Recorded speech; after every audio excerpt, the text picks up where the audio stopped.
Okay, so tell us about some of the challenges in beekeeping here in Malta. Okay, so beekeeping anywhere in the world has its own challenges, but here in Malta, new challenges keep on cropping up according to the season. Being an island, we're limited with the amount of space.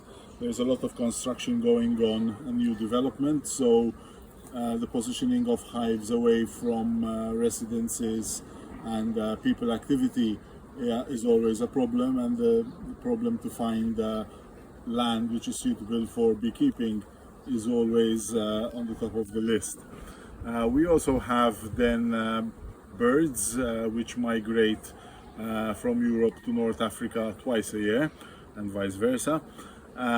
These are the bee-eaters. They're a beautiful bird which fly in massive flocks of 1,000 pieces, and when they land near your hives, each bird eats a couple of hundred bees a day. Basically, they're wiping out your hives. Another problem which has been in the last 10 years or so, which is always increasing, is the presence of oriental hornets, which tend to hawk the hives, prevent the bees from coming out, and literally they destroy the hives. Last year, it's calculated that we lost some 70% of the total hive population here in Malta. The amount of damage done was incredible, and such a problem is always affecting the stocks of bees on the island. Climate change is also a problem now, right? And tell us about Varroa. Varroa was introduced probably by mistake here in Malta in the late 80s. At that time, people used clay pots which did not have removable frames. So people weren't really aware what was going on exactly inside the hive. We lost about 90% of the hive stock. Most of the hives were totally wiped out. Many beekeepers went out of business. Most of the beekeepers here in Malta are hobbyists. There are only a handful of commercial beekeepers like ourselves. But after this Varroa shock, they decided to get new blood in from Hawaii and Italian bees, and measures were taken so that people move on to removable frame hives. This way people can actually inspect what is actually going on inside the hive. This today has become a standard locally. In fact, it is illegal to use the clay pots, which we just use them for decoration purposes today.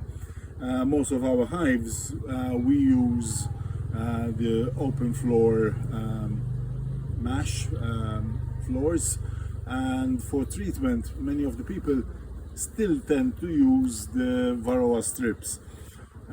We have gone away from that because we found that the bees and the Varroas themselves, the mites, tend to get used to the Varroasides on the strips, and we go for oxalic acid.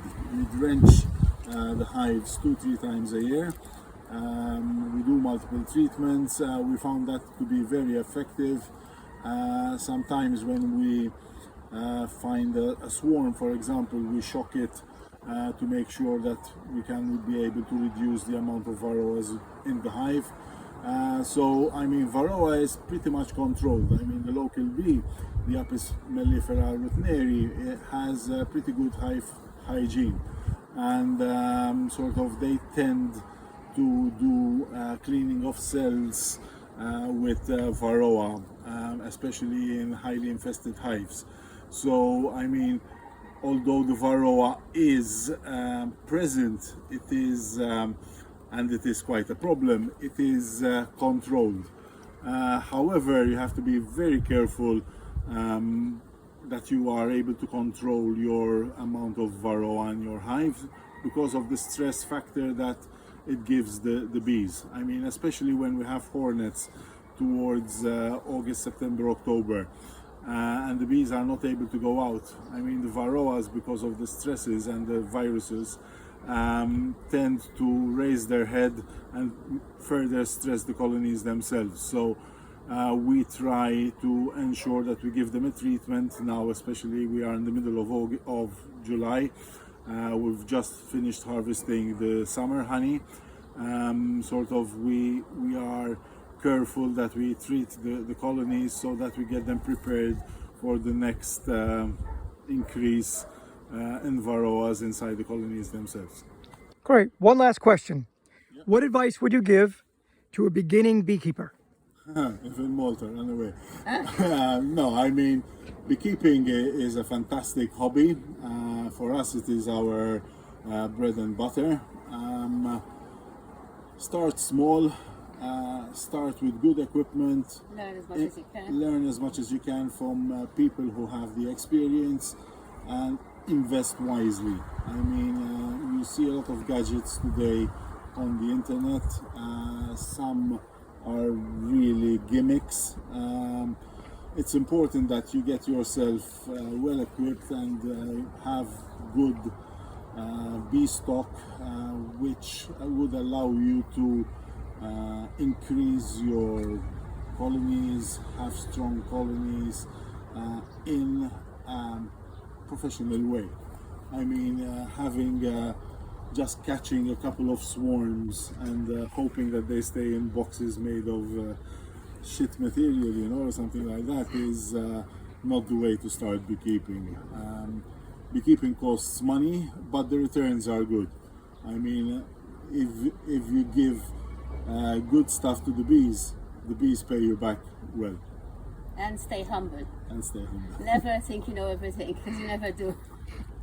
Thank you. The bees teach you something every day new. Huh? Thank you.